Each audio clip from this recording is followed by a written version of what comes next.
Mr. President, Senator from Arizona. I ask unanimous consent that Senator Wyden and I be able to complete our remarks prior to the recess. Without objection.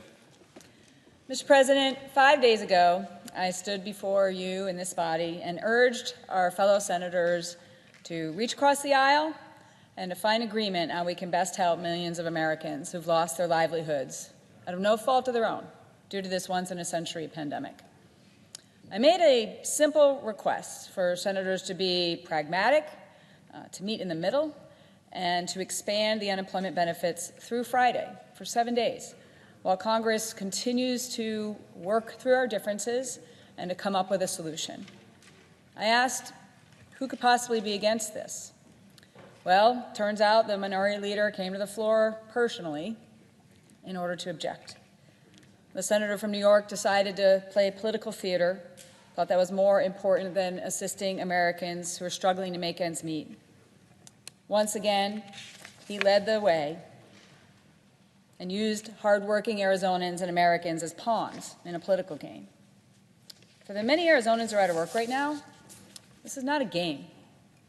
So here I am again, asking for a simple extension through the end of this week so that Arizonans don't see an interruption to these benefits as we work through our differences.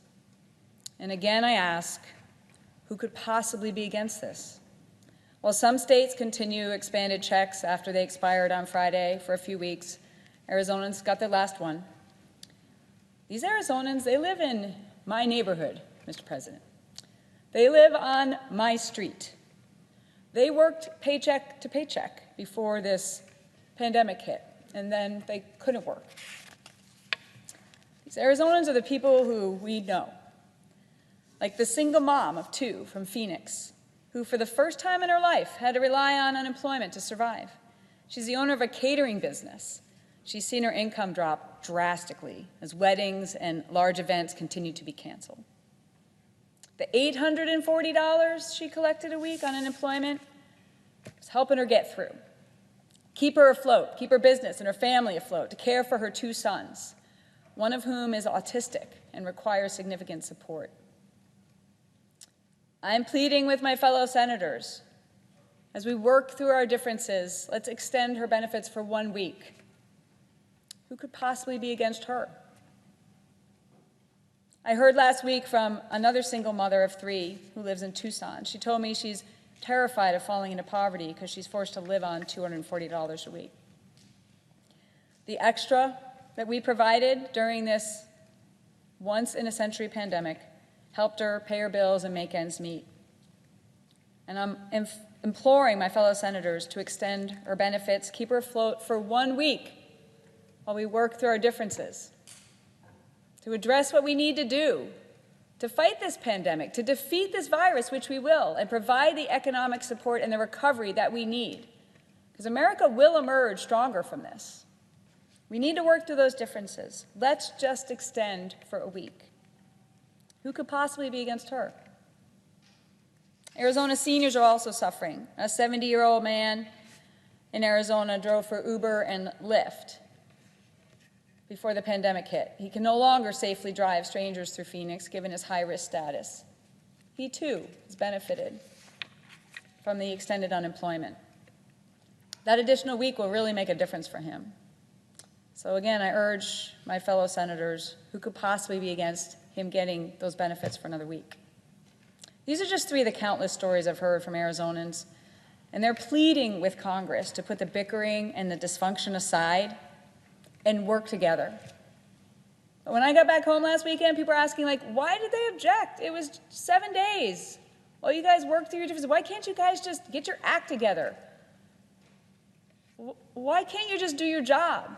And in the meantime, just have seven more days. This is a reasonable request. That's why I'm here again, Mr. President, to yet offer a simple, common-sense solution to extend the $600, the expanded $600 for unemployed Americans through the week, while we continue to work through our differences here to provide economic support and relief and economic recovery for America. Who could possibly be against this? Who could possibly be against this? Therefore, I ask unanimous consent that the Senate proceed to my immediate consideration of my bill at the desk. I further ask the bill be considered and read a third time and passed, and the motion to reconsider be considered and laid upon the table. Is there objection? Reserving the right to object, Mr. President. The senator from Oregon. Mr. President and colleagues, the only thing worse than what the Republicans have done here, cutting off desperately needed unemployment insurance to millions of American families and communities, would be to allow a bill to pass that promises money without actually delivering it. Even if this short-term extension were to pass, state agencies, the experts in this field, have told us, I'm the ranking Democrat on the Finance Committee, in very clear terms that states don't have enough time to reprogram their systems and avoid a lapse in benefits. The state unemployment systems are not equipped to flip these unemployment benefits on and off. Short-term extensions don't work and won't work from an administrative standpoint. And Mr. President and colleagues, no senator has to take my word for it.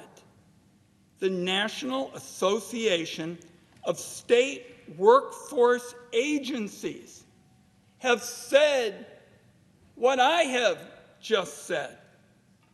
A short-term extension isn't enough for the hardworking Americans relying on this lifeline who don't have jobs to go back to. What about next week and the week after that? The only responsible route is to agree to the extension with triggers that will lower the payments only when it is appropriate to do so. And that means when the economy is in recovery, not when the economy is in free fall, like it still is now. Republicans wish to cover for the fact that they refused to come to the negotiating table for months. Mr. President, I looked at the record literally for months as the author of the $600 expansion, the $600 more each month in the expansion to cover gig workers and others. For months, we asked Senate Republicans to join us in negotiations. The Democratic leader, Senator Schumer, the Speaker, Nancy Pelosi, all made that request again and again, and Republicans were unwilling to do that. So Republicans are trying to cover for the fact that they refused to come to the negotiating table for months. Our country needs a long-term solution that ensures the extra $600 remains available for as long as this four-alarm economic crisis continues.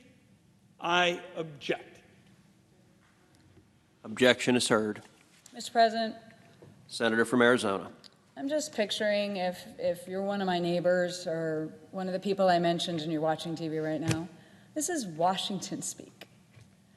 This is bureaucratic reasons why we can't just simply do what I'm asking, which is extend for 1 week what we all agreed upon in the past while we continue to work together to try and solve problems on behalf of Arizonans. That's all I'm asking. And bureaucratic reasons or posturing or finger-pointing, people are so tired of it. I'm tired of it. That's why I first ran, to come into this deployed zone and fight in a different way than when I did in uniform, but with the same exact oath. We're here to solve problems. We're here to represent the people we represent. And while we work through our differences, there's political theater happening. Arizonans, there's political theater. There's unserious negotiations, unfortunately, happening because some people, like the minority leader, think that this is the path to power. Somehow Arizonans can be hurt and others can be hurt. Somehow that's going to work in their favor. And I'm disgusted by that. Simply asking for us to do our job. Maybe I need to offer another bill that all members of Congress have their pay held until we sit down and solve this. I did that before when the CARES Act was being delayed for political reasons. This is frustrating, it's disappointing. It's simply a 7-day extension while we work through our differences. So, Mr. President, once again, friends on the other side of the aisle have let Arizonans and Americans down, but we need to keep working to solve this issue, support the people we represent. This is a common sense request, and it's very disappointing that they're not letting it through. I yield the floor.